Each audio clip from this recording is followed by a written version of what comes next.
Greetings my friends and welcome to No Nonsense Metal Reviews. I'm George and today I have another instalment of Live Killers for you.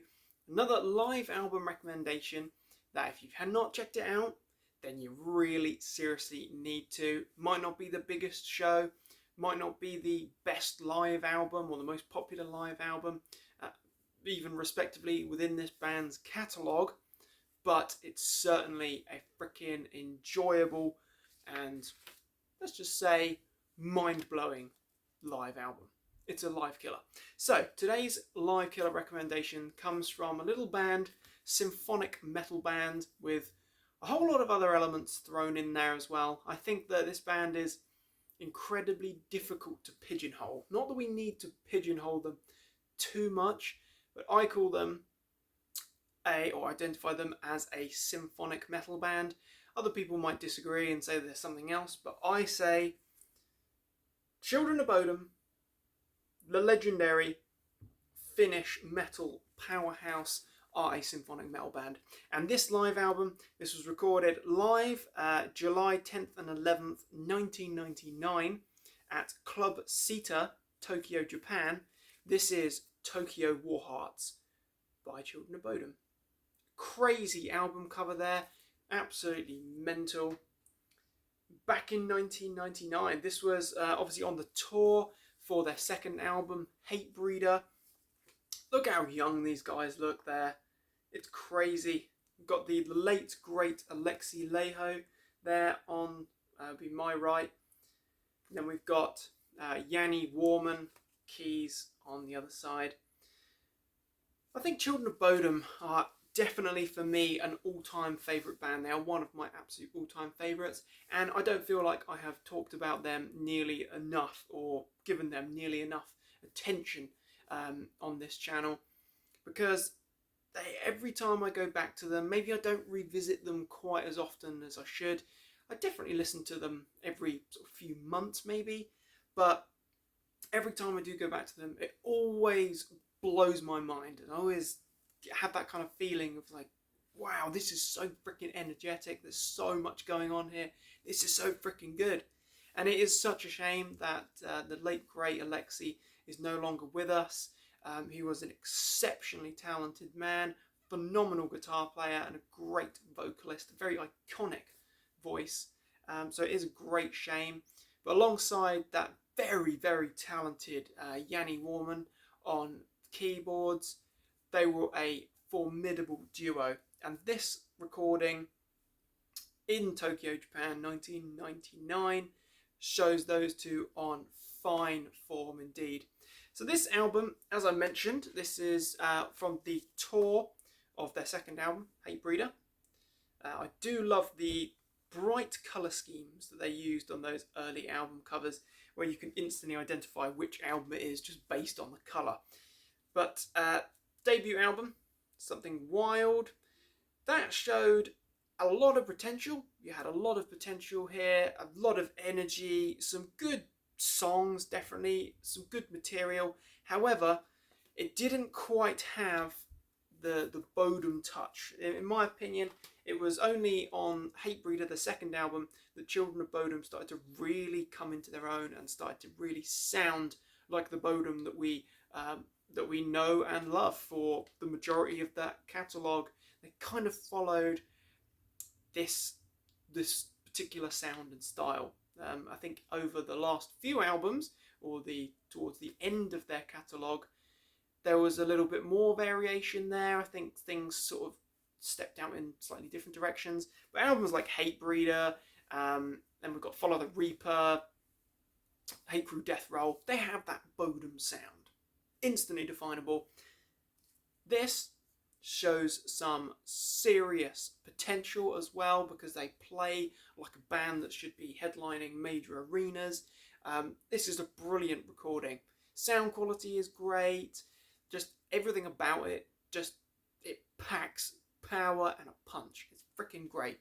We kick off the album with a track which is the opening track, I believe, or the second track on Hatebreeder, which is Silent Night, Bodom Night, after a brief intro piece. such a killer track. I absolutely love that. It's the way that the keys and the riffs just work together so seamlessly. As I say, they're such a duo, Alexei and Yanni. Absolutely brilliant. Then we've got Lake Bodom, which is one of the best tracks in my opinion from that debut album. Something Wild, killer, great vocal work from Alexei, some killer riffs as well, but it's got that kind of upbeat symphonic kind of edge to it. Sounds great. Then we've got the bruising Warheart which is the opening track from Hatebreeder, which has some serious power, killer riffs, absolutely brilliant. Right the way across the board, the musicianship is tight and faultless here. This is an expert performance. Then we've got Bed of Razors, which is another great track from that second album, The Hatebreeder, which then afterwards we kind of get a little bit of an instrumental duel, if you like, between Alexei and Yanni. They're sort of playing off against each other with blinding, crazy solos, the likes of which I could never even dream of being able to perform. But that's entitled War of Razors. Then we get another pretty good album highlight track from Something Wild, which is Dead Night Warrior. It's not exactly a absolute Bodom classic by any means, but it's a seriously good, reliable track. One of those tracks, a handful of tracks from that first album that really did show Bodom or coming into their own a little bit, starting to sound a bit more. But as I say, it was only really with Hatebreeder that Bodom they found their stride, if you like. Then we've got Hatebreeder, title track from that second album, absolute killer. Take a step back to Something Wild with Touch Like Angel of Death, which has a bit of a melodic kind of gothic atmosphere about it as well. I think there is an element of kind of gothic metal thrown in there as well throughout. Then we're on to Downfall from Hatebreeder, as well as Towards Dead End, which is finishing the set in fine form, if you like. Just start to finish, this is such a good live album, and it's actually a live album, although I've had this copy for years, and I listened to it numerous times. It was only recently, while for work, going on quite a long journey in the car, sort of 6 hours of time spent behind the wheel in a day. What do you need? You need plenty of musical material. You need your CDs stacked up nice and high for that one. And this was one of the albums, just flicking through the collection, thought, yeah, actually, I'm going to revisit that. Haven't listened to it in a long time. And all of it is memorable. It's really uplifting because it's symphonic, but because it's got energy to it as well. It's quite uplifting stuff.